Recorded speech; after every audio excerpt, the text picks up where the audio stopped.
What is Lineage of Pearl? What type of business is it? A Lineage of Pearls is a hair salon. Okay. Beauty boutique, like I like to call it. It's a special place. What makes it so special? That's what we want to know. What makes it different from other salons out there? The uniqueness, I would think, from a Lineage of Pearls is just the overall ambiance. When you walk in there, you kind of know that it's a little different. I pride myself in just really getting to know my customers, letting them know that they're free to be themselves, letting them know that, the mask can come off, we can kind of, be women and really chop it up and really get down to who we really are. Ultimately, you come in for me to give you beautification, of course. But by the time we leave, we ultimately figure out By the time they leave, that there's a huge difference that is taking place. Sometimes the beauty has been transformed on the inside as well. okay. Now, right there, let's stay there for a second. Okay. The guest or your client comes in for a reason of getting their hair done or deed, Yes. and they come in and not realizing that they're coming straight to the altar. Because at the end of the day, while they're coming in for you to concentrate and focus on the outside appearance, you are being used by God to focus also on the inside of a person. How does that work? How does God use you? Well, ultimately, I never know. From the time you're little, you want to be a business owner. You have things that tell you, this is who I am, and it's just a process of getting there and having the faith to step out and start moving towards those goals, What was the conversation? Because I remember my wife and I, as we discussed opening up a business for the first time years ago, what was the conversation that you and your husband had when you sat down and said, I want to do this, I want to open up a business? What was the conversation going on? Generally, our conversations are funny. They're normally always funny.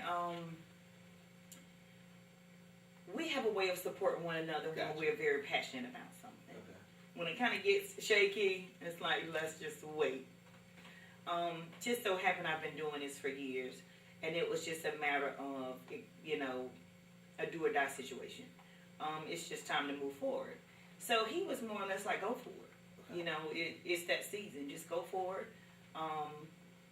We've always been able to come together when it comes to, just really making powerful decisions as far as just advancement. That's important. And not staying stagnant. Okay. Always wanting to move. So I'm grateful Okay. to have him in my corner. And what do you want the business to do? In other words, what do you want the business to take a person and yourself? Where do you want to go with it? What do you want a person to get out of it from coming to your salon? I guess when you come to a Lineage of Pearls, I want you to be able to embark on who you really are. Okay. To really find out what that inner spirit is telling you about yourself. Sometimes as women, we're superficial. We get caught up. We get caught up on the outside appearances. We get caught up on this kind of thing, and everything turns into superficial, and we go on for years playing the role of this and playing the role of that, and not really having the time to sit down and really reflect on the life that we've had. Okay. And what is the repetition, and what are the new things that are coming, and try to kind of combine them together to come up with really who we are, Yeah.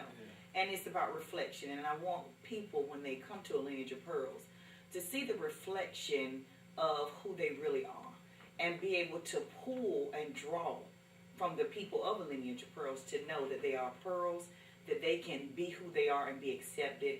It's okay to have flaws. Right. It's okay to, fall sometimes. But we ultimately know that all of those challenges are what make us who we are. And that goes back to the pearl. The process of agitation has the gift of producing pearls. And they know they're going to walk out on point Yeah. for what they came for. Mm-hmm. They're going to get the wow factor Yeah. for just what they came for. They're going to get that and above.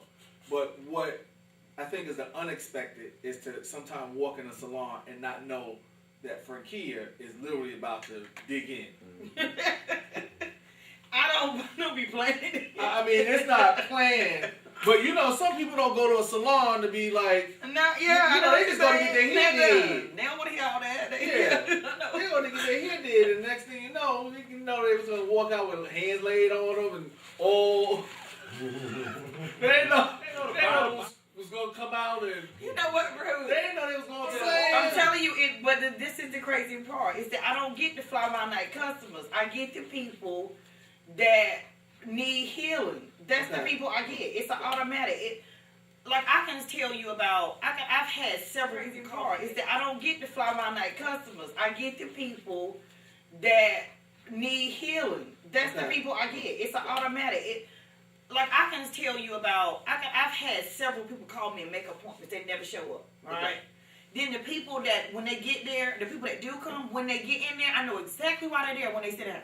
Right. It's automatic. It's like the Holy Spirit be like, boom, you gonna have to work with this one. Right. And I'm like, I just want to do hair and go home, but it's not that. I'm telling you, I don't know what it is about it, but when they come in there, it's an automatic. It's like I never get the people that are coming in there like they just everything's. And then some people might not come with their hair messed up, but they might just be messed up all inside and they just need to be fixed. And he sends them to me. Okay. But I don't know how to fix them. See, people come How do you testify? Come to Lydia to first. Look, when you come to her, you need to go ahead and tell her lay hands on you before your hair get done. Yeah. Because you done paid all this money and then she got you laid out. I'm telling you, last night it was amazing. The lady got suggested by somebody. It was a contest that somebody suggested somebody that they knew that really needed a makeover. Right? That was my community giveaway. The lady came in, sat down, hey, how you doing? Looked like she had a beautiful lady. Okay, she's cool. You know, so we started talking and stuff like that, and then she went straight into, my son. I said, your son's a thug.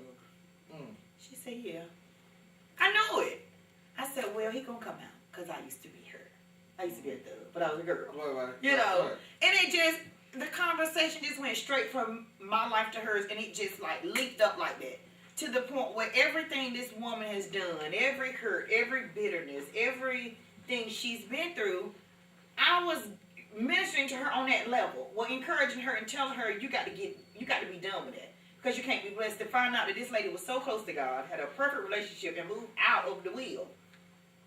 Okay, so hold that. That was the point of restoration right there. That was her restoration point was last night. And it was amazing. Came together.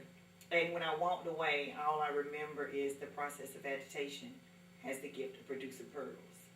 And I had to go through that in order to be the one to pull out what needed to be pulled out. And that was the family. And that was the beauty in that particular situation.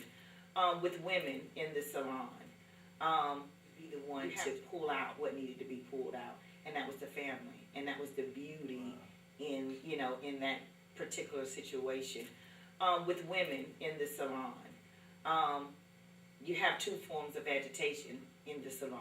You have shampooing, and they're agitated. You agitate the hair in order to clean it.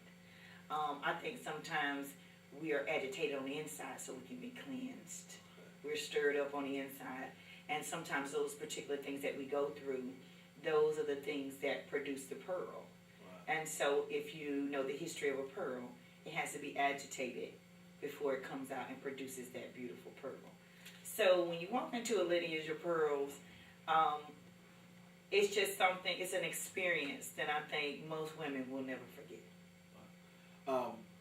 As a businesswoman Yes. in today's society, moving by faith, how did you leap into the business? What did it take for you to go and say, you know what, I'm going to step out on faith and open up this salon, open up this business, because I have so much to give to people? What was the steps? What was going through either your mind, your family's discussion for you to make this type of move?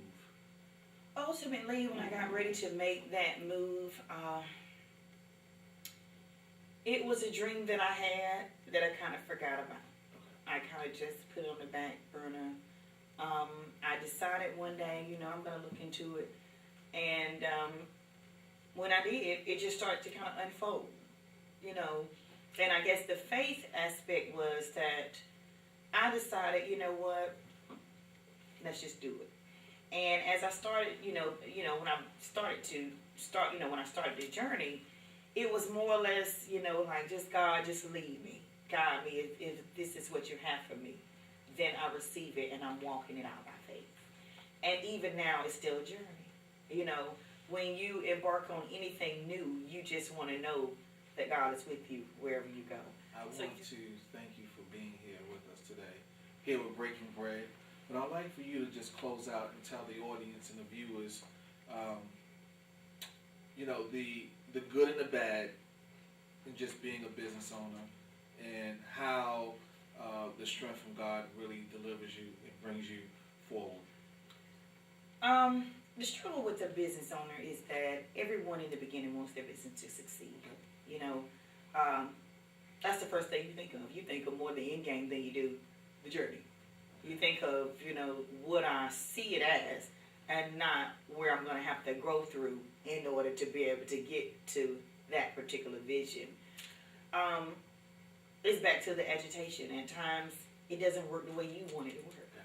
At times, it flows, and it flows a little bit faster than you anticipated. So, it just goes right back to that prayer and just staying at bay, keeping everything tempered so that you can make sure that you can handle it all. I would tell anybody that's going out and they want to start a business, they just step out on faith, believe that God is with them, pray mightily. Pray mightily. If you know women that are prayer warriors, get with some prayer warriors and have them pray over your vision, your business. And I would say that is one of the things that's going to strengthen you. It's going to strengthen your business. It's going to give your business a foundation of substance and not just something that just easily can be broken. And just go forth and let the Lord bless you. Thank you. Brett, this is Bruce Davis. I'm here with Frankia Boose.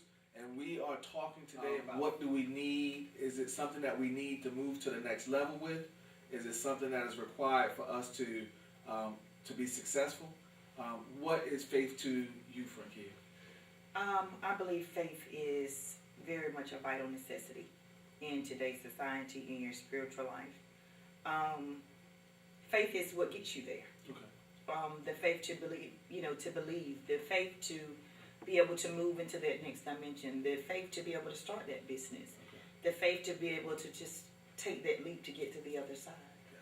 Gotcha. Faith is something that we increase as we grow. And the more that we grow, the more that we are trying to obtain that goal, that we set out. Or even get to that purpose that God has called us for. That we need that faith in order to be able to walk it out. Yeah. And so, it's just a great thing to be able to know and believe in something that's higher and greater than you. And that's that faith. That faith that's the vehicle. That's the channel. Recently, give us an example where you had to use your faith. Oh, wow. Faith. When I think about business. Okay. In business, and for years, of course, I've been in business for myself for the past 12 years. In business, it's always been being a business owner. Those are some of the most faith-driven people. Yeah. Visionaries are some of the most faith-driven people. Right. Dreamers are some of the most faith-driven people. In order to be a dreamer, you gotta have faith. You do. You gotta have faith. You have to. In order to ultimately succeed at the